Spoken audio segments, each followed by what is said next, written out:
நம்ம சந்தானம் அவர்கள் ஹீரோவை நடிச்சிருக்க படம் தான் லவ் பைட். லவ் பைட் படத்தை சதீஷ் ஹீரோவை நடிச்சு ரிலீஸ் ஆன காஞ்சூரிங் கண்ணப்பா படத்தை டைரக்ஷன் பண்ண டைரக்டர் செல்வின் ராஜ் சேவியர் தான் டைரக்ஷன் பண்ணியிருக்காரு. இந்த படம் ஒரு ஜாம்பி படமாக எடுத்திருக்காங்க.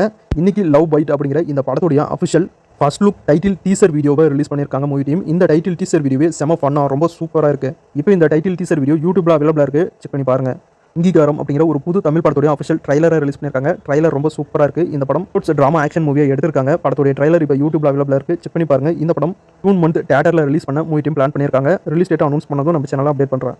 நடிகர் அர்ஜுன் தாஸ் லீட் ரோலில் நடிச்சிருக்க படம் தான் கான்சிட்டி. கான்சிட்டி படத்துடைய டிஜிட்டல் ரைட்ஸை நெட்ஃப்ளிக்ஸ் வாங்கியிருக்காங்க. இது இல்லாமல் கான்சிட்டி படத்துடைய ஃபுல் ஷூட்டிங் ஒர்க்கும் இன்னைக்கு முடிஞ்சிட்டு தான் அஃபிஷியலாக அனௌன்ஸ் பண்ணியிருக்காங்க மூவி டீம். அதுக்காக மொத்த மூவி டீமும் சேர்ந்து கேக் கட் பண்ணி செலிப்ரேட் பண்ணியிருக்காங்க. அந்த ஃபோட்டோஸ் அண்ட் வீடியோஸை இப்போ சோஷியல் மீடியாவிலும் ஷேர் பண்ணியிருக்காங்க கான்சிட்டி மூவி டீம். ஆஃப் கேம்பஸ் அப்படிங்கிற ஒரு ஹாலிவுட் வெப் சீரிஸ் அமேசான் பிரைமில் May 13 இப்போ தமிழ் டப்போட ரிலீஸ் பண்ணியிருக்காங்க, செக் பண்ணி பாருங்கள். நம்ம டெலிகிராம் சேனலோடைய லிங்க் கம்யூனிட்டி போஸ்ட்டில் இருக்குது, வேணுங்கிறவங்க யூஸ் பண்ணிக்கோங்க.